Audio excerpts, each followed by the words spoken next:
Hi kids, welcome to Objective 76 Notes. We are going to be continuing with our series of objectives that focus on solving systems of linear equations. Previously we solved by graphing, and today we're going to delve into substitution. This is not intended to be the greatest, most interesting, full, enriched lesson that substitutes what we've done in class. This will just be the high points, and more so than other lessons, this one will go quick because I'm entrusting that you will pause and rewatch as necessary. This is a really big lesson, and just for the sake of uploading things, I'm gonna, I guess, kind of move a little bit more quickly than usual, just so it doesn't take forever for this lesson to post to YouTube. So this lesson does accomplish the exact same thing as solving by graphing. And when we do our next lesson, that will also accomplish the same thing as substitution. So it's kind of handy because it gives you a fuller picture of what we are doing, and you can use one method to check another. And so this is a multi-step process. You'll see in your notes these 5 steps listed down the left side of the page. And as we go today, I will try to keep my notes lined up with the steps. It won't be perfect, but I will do what I can. So in this process, step number 1 is to solve for one variable for one of the equations. Now when I'm doing this, I tend to like to choose a variable that's already positive, and it's even better when it's on the left side of the equation. So systems of linear equations typically are listed vertically, and they don't give you a lot of room to work that top equation. So I tend to just arrow over and write my equation to the right to give myself some room moving down the page. And so I'd like to solve for this y to isolate it. The reverse of a negative x is a positive x. What I do to one side, I do to the other, and I'm left with y equals. I cannot combine a variable with a non-variable, so I'll bring down the x first and the plus 1. Now this happens to be slope-intercept form. It's purely a coincidence. It's not intentional. Okay, so that is step number 1. We have isolated the value of y. Step number 2 says to substitute the expression from step number 1, so substitute this, into the other equation and solve for that variable. So what that means is I found the value of y. It is worth x plus 1, and so I am going to put that into this equation here. So what I'll do is I'll write 2x plus, stop, and instead of writing y, I'll write what y equals, and then finish out the rest of the equation. And what that accomplishes is now I have an equation that only has one variable, and that I can solve 3x equals negative 3, divide by 3, x equals negative 1. And so that step is also accomplished. And then step number 3 says to substitute the value from step 2, into any of the equations from step 1. Now you could, some people like using this equation just because it's accessible, because you brought it over to the right, but I'm hesitant to use rewritten equations. I typically like to go with the ones that are from the original equation. So I'm just going to do that. I'm just going to bring down this one. It really doesn't matter which one you use. And so instead of 2x, I'm going to put in 2 negative 1s, because we just saw here that x is a value of negative 1. Plus y equals negative 2. Negative 2 and y is negative 2. So y equals 4. Now that step is done. All right, so next we're going to combine the x and y values into one coordinate. And this is the solution. So what you have just found is if I were to have written these original equations in slope-intercept form and then graphed them, they would intersect at point negative 1 and 4. Remember that the negative 1 is the x and the 4 is the y. And then finally, we can check our work by substituting these values back into the original equation to make sure that this balances out. So here I had at the top negative x plus y equals 1. Negative 1 is positive 1 plus 4. 1 plus 4. What are we doing here? Back up. Look, guys. Sometimes teachers make mistakes when they are recording and talking, and negative 2 plus 2 is 0. Did you guys catch that at home? Oh my goodness, how embarrassing. Hey, teachers make mistakes, and I will not pretend to be perfect even for a minute. And that, my friends, you would think I did that on purpose. I sure didn't. That was a total accident. That's why we go back and check our answers. Because anyone can make a mistake. Okay, now let's make sure I didn't goof it up again. So, negative 1 is 1, plus 0 is 1. That works. 2 times negative 1 is negative 2, plus 0 is negative 2. So now I know that that balances out. So I am done. Now, just because it's kind of fun to go full circle, let me show you how, if I graph these, we do in fact intersect at this point. If I were to write these in slope-intercept form, add the x, so we have y equals mx plus b. I'll do the same here with a different color just so you can see the two equations. And now I can graph them. Again, I'm not going to dissect this lesson in itty-bitty detail, but if you have forgotten how to solve by graphing, you can check out objective 75, positive 1, and we go this way, and we also go, ooh, look at that, and we go this way. And you will see that my intersection point is at negative 1 and 0, which is what we said it was before. Mind blown. This is amazing, isn't it? Shocking, but some people actually truly enjoy this process. All right, so let's flip this over. And we have a variety of examples. And in class, we took several days to do this. So again, I'm going to trust that you pause as needed, and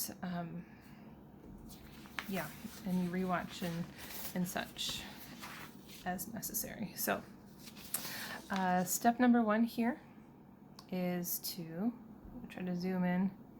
Okay, step number 1 is to solve for one variable in one equation, and that has already been done for you. X equals 2.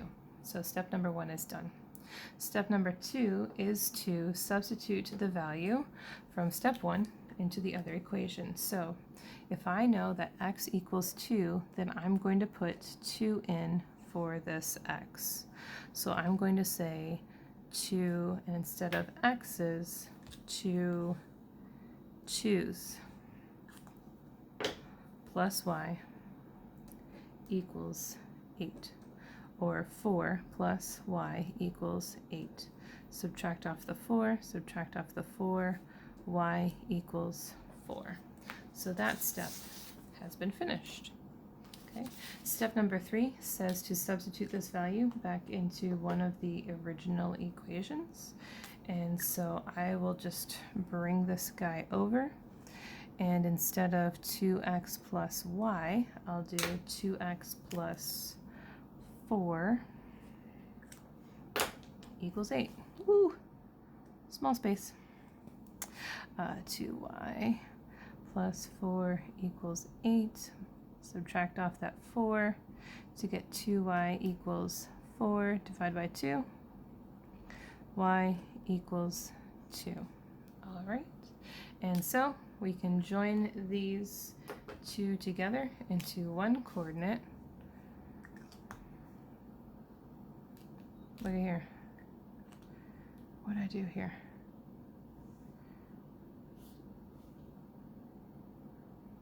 This should be x.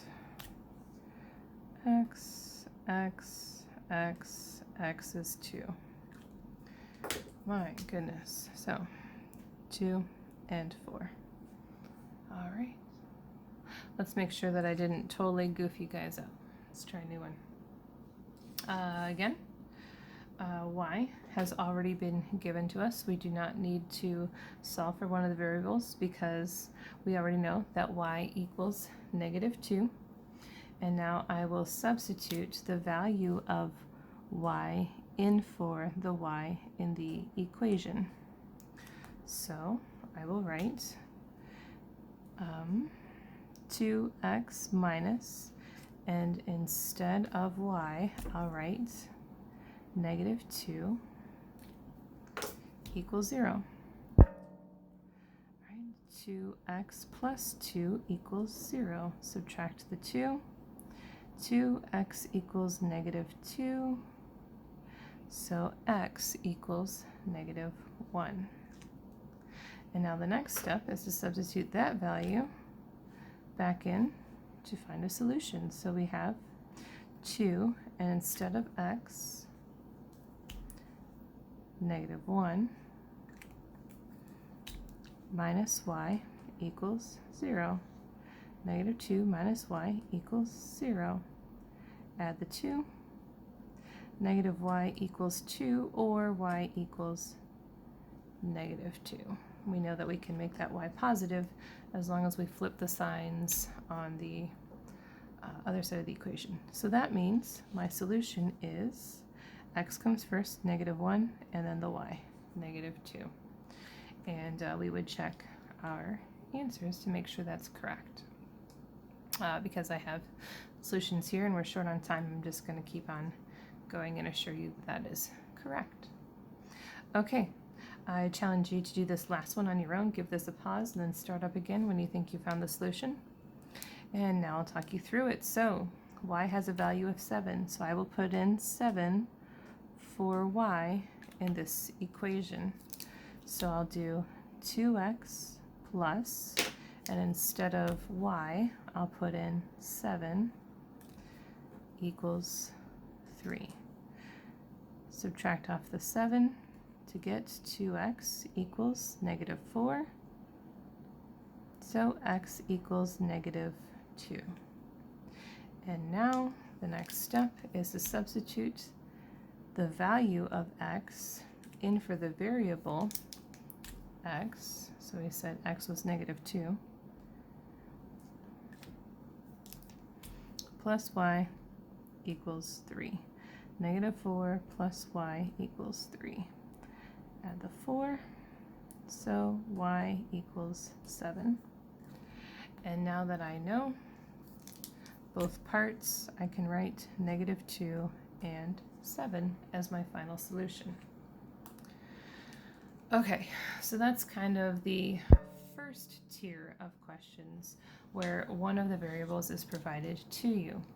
Now in this next section, the value of one of the variables has been provided to you. For example, I know that y equals -4x plus 5, but the value of that variable is not just a number. Now it's mixed with a variable too. So that makes the process a little bit more complicated. So we'll go through the steps again. Solve for one variable and one equation. Doesn't matter which variable, doesn't matter which equation, but this y has already been solved for. So now I can put this whole expression in for y. So now when I rewrite my equation, I'll say y minus 2, and instead of y, I will put in the whole expression that represents what y is worth, equals 8. Now we have a little distributive property going on here, and then some combining like terms. Add to isolate the x's. I have 9 of them that are equal to 18. One of them then has a value of 2. And so now that I know the value of x, I can bring over one of these, it doesn't matter which, and say y equals -4, and instead of x, I'll put in the value of x. We said it's 2. Plus 5, which is y equals 8 plus 5, or y equals -3. And so once again, I have first the value of x, then the value of y. Don't forget to substitute your solutions back into the original equations to make sure that those are correct, and that one is correct. And again, I'd like to challenge you to go a step ahead of me to try this next question independently. Give this a pause, and then you can start up again. And so here again, we know what y equals, and so I'm going to put this expression in for x. Just be careful because it's preceded by a negative, and sometimes that tricks kids up. So now, instead of 3x minus y, I'll say 3x minus the value of y equals -2. And in doing so, distribute here 2. I only have x's now, and that I can solve. Add the 3, so x equals 1. And now that I know what x is, this is very much so back and forth and back and forth. Find the value of x to find the y to find the coordinate. And so y equals 2, but instead of x's, I'll put in what x equals plus 3. Y is 2 and 3, which is 5. And so once again, we have a coordinate where if I were to write both of these equations in slope-intercept form and then graph them, these two lines would intersect at 1 and 5. All right, you guys are doing great. This is a fast pace. Again, I want to strongly encourage you to pause and rewatch, and then of course track me down with questions at school too. I'm happy to help. Okay, so this is where they get most complex, where we are going to use the first step, which is to solve one variable for one of the equations. And so here, I don't have any variable isolated. So I like starting with something that's positive, so x or one of these y's would be just fine to start with. So I'm just going to give myself some space. X plus y equals -3. It really doesn't, let's solve for x just for fun. So subtract over the y, so x equals -y minus 3. Brought down the variable first. All right, now that I know what x equals, I'm going to go back to this other equation, 3, and instead of x, I will write in the value of x, which is -y minus 3. And then carry on with the equation, plus y equals 3. Distribute, now I have -3y's minus 9 plus y is 3. Combine like terms. Add. -2y is 12. Divide to isolate the variable, which is -6. And now that I know the value of y, I can substitute that in for any of the other equations. I, again, like to use the original equations. Makes me feel a little bit more confident. And so 3x and -6 is 3. Add 6, so 3x is 9. So if that's the case, then one of those x's has a value of 3. And so now that I know the value of x and the value of y, I can write them as one coordinate, which would be 3 and -6, which of course I can go back and substitute in. All right, one more. Again, see what you can do, pause and give it a go, even see if you can get part of it, and then push play and we'll get going again here. Okay, let's just solve for the bottom one. We haven't done that one in a while. Let's isolate this x. So let's move the 2y to the other side. So x has a value of whatever 2y and 10 is. And so we can put this into the other equation. So instead of x, we'll put in what x equals, 2y and 10. minus x is 4. And we can combine our like terms. Y and 10 equals 4. Subtract to get y equals negative 6. And now, here we go. Now that we know what y is, we can substitute that back into any of the original equations. Again, I like to use the equation that we started with. I sure hope this color coding works. Kids have said in class that it is helpful rather than distracting. And so x equals negative 2. All right, and so our coordinate is made up of an x and a y. And we're done. Sub it in, and you'll find that that is the solution. Look at all of our work, guys. Wow, that's a lot of math. All right, yeah, so systems are something that is frequently tested on standardized assessments, PARC, IAR, whatever you call it, ACT someday, or SAT, whatever you do. So this says a system of equations is solved. Sometimes they have this bracket here. It doesn't mean anything special except these two go together. So in the system of equations, what is the value of y? So it's not asking the whole solution in a coordinate form. It's just asking for the y part. So of course you see here that x equals 10. So you can put this 10 in for x to get, so 3 10s and 5y are 20. Or 30 and 5y are 20. Subtract off that 30 to get 5y's are negative 10. So therefore 1y is negative 2. And that's the solution that they are asking for. The instructions say to write your answer in the box. There isn't a box because I didn't cut it off the internet when I was stealing this question. So, all right, that was really fast. I hope that was still helpful, though it was fast. And so your homework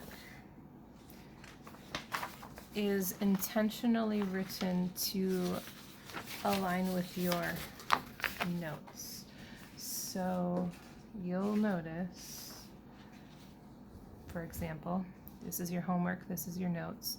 These are very similar. They're not exact because then you wouldn't learn anything, but they are very similar. In fact, this is really, really similar.